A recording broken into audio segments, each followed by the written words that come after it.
માં તરખાટ મચાવતી ગરમી પડે સ્વાભાવિક છે। એ બાદ જૂન મહિનામાં ચોમાસાનું આગમન થાય અને જુલાઈ મહિનામાં ચોમાસું બરાબરનું બેસી જાય। ઋતુઓની આ રીતની પેટર્ન રહેતી હોય અને ક્યારેક ચોમાસા સિવાય પણ વરસાદ પડે તો એને માવઠું કે કમોસમી વરસાદ કહેવામાં આવે। પણ છેલ્લા કેટલાક વર્ષોથી ઋતુઓની પેટર્ન બદલાઈ છે।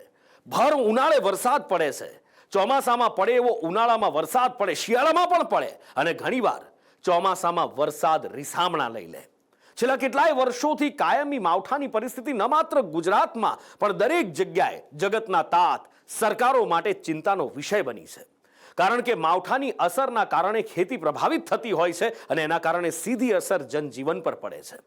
સંદેશ વિશેષમાં વાત ફરી એકવાર ગુજરાતના માથે આવેલા સંભવિત સંકટની કરવી છે, સાથે જ એ પણ તમને બતાવવું છે કે વારંવાર કમોસમી વરસાદ આખરે થાય છે કેમ।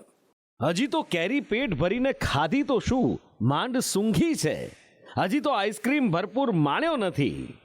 ઉનાળાની ખાસિયત એ છે કે કાળજાળ ગરમી ભલે કોઈ સહન કરી શકે કે ન કરી શકે, પણ કેટલીક બાબતો લોકોને ખૂબ ગમતી હોય છે, જેમ કે કેરી ખાવી, કેરીનો રસ પીવો, આઈસ્ક્રીમ, ઠંડા પીણા આરોગવા।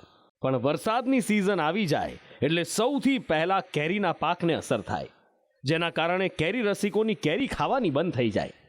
પહેલા જ્યાં સુધી ચોમાસું આવે ત્યાં સુધી કેરી રસિકો કેરી ખાતા, પણ કમોસમી વરસાદે આ મજા પણ છીનવી લીધી છે અને કમોસમી વરસાદની આફત એક વર્ષથી જ નહીં, છેલ્લા કેટલાય વર્ષોથી વેઠવી પડે છે। માવઠાની આ મુશ્કેલી સામાન્ય જનતાની કેરી ખાવા પર પૂર્ણ વિરામ પૂરતી સીમિત નથી। જ્યારે કમોસમી વરસાદ વરસે છે ત્યારે સૌથી વધારે હેરાનગતિ ખેડૂતોને વેઠવી પડે છે। એક તરફ ઊભા પાકને સાચવવા માટેની દોડાદોડ અને બીજી તરફ એપીએમસીમાં તૈયાર જણસ પલળી જવાનો ભય। ત્યારે ફરી એકવાર માવઠાના સંકટના એંધાણ દેખાઈ રહ્યા છે। ગુજરાતમાં 11 થી 15 મે દરમિયાન કમોસમી વરસાદની આગાહી હવામાન વિભાગે આપી છે। વેસ્ટર્ન ડિસ્ટર્બન્સ સક્રિય થયું છે અને માવઠું થઈ શકે છે।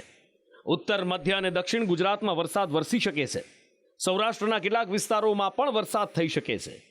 ત્યારે રાજ્યમાં કઈ તારીખે કયા જિલ્લામાં માવઠું પડી શકે એના પર એક નજર કરીએ।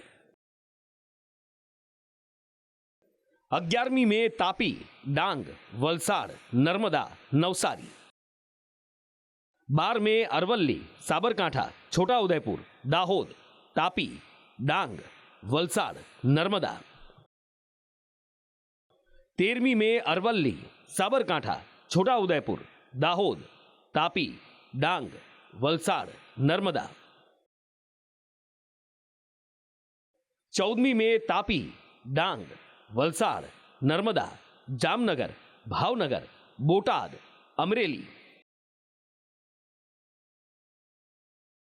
15મી મે તાપી, ડાંગ, વલસાડ અને નર્મદામાં પ્રી મોન્સૂન એક્ટિવિટીના ભાગરૂપે માવઠું થઈ શકે છે। ये डे 1 से डे 7 तक गुजरात रीजन आइसोलेटेड प्लेसेस पे लाइट रेन होने का पूर्वानुमान दिया गया है और सौराष्ट्र रीजन की बात करेंगे तो डे 4, डे 5, डे 6 और डे 7 में सौराष्ट्र रीजन को आइसोलेटेड प्लेसेस में लाइट रेन होने का पूर्वानुमान दिया। અને હવે ચોમાસાની વાત કરીએ। હવામાન શાસ્ત્રી અંબાલાલ પટેલનું કહેવું છે કે આ વખતે ચોમાસાનું આગમન વહેલું થશે। ગુજરાતમાં ચોમાસું મૃગશીર્ષ નક્ષત્રમાં બેસશે। 8 જૂનથી ચોમાસાની શરૂઆત વંટોળ સાથે થઈ શકે છે। ગુજરાતમાં 700 મિલીમીટર કરતાં વધુ વરસાદ ચોમાસામાં પડી શકે છે।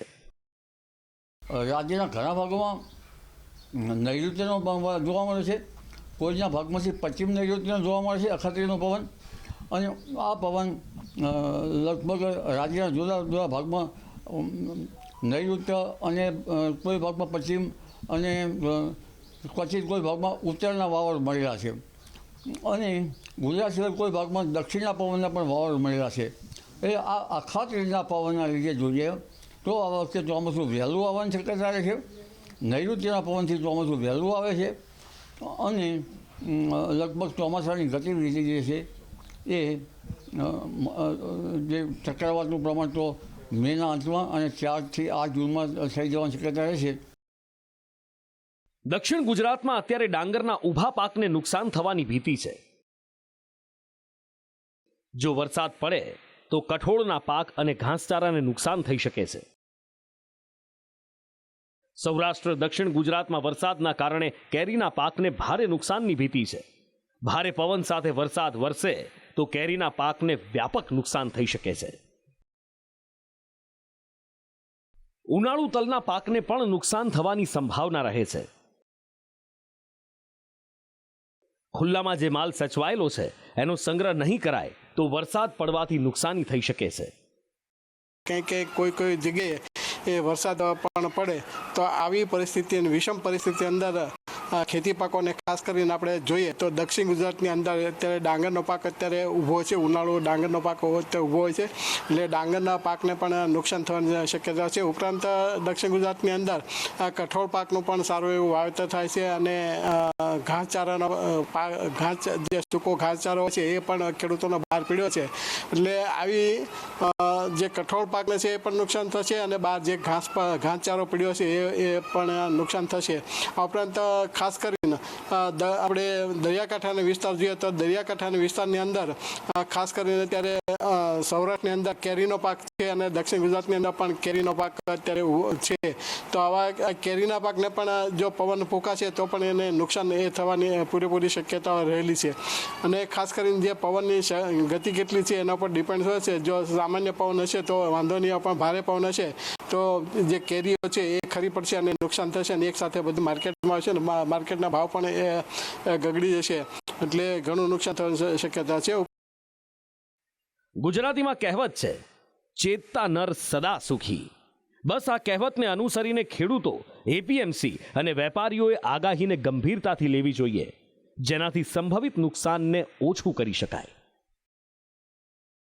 સ્પેશિયલ રિપોર્ટ, સંદેશ ન્યૂઝ.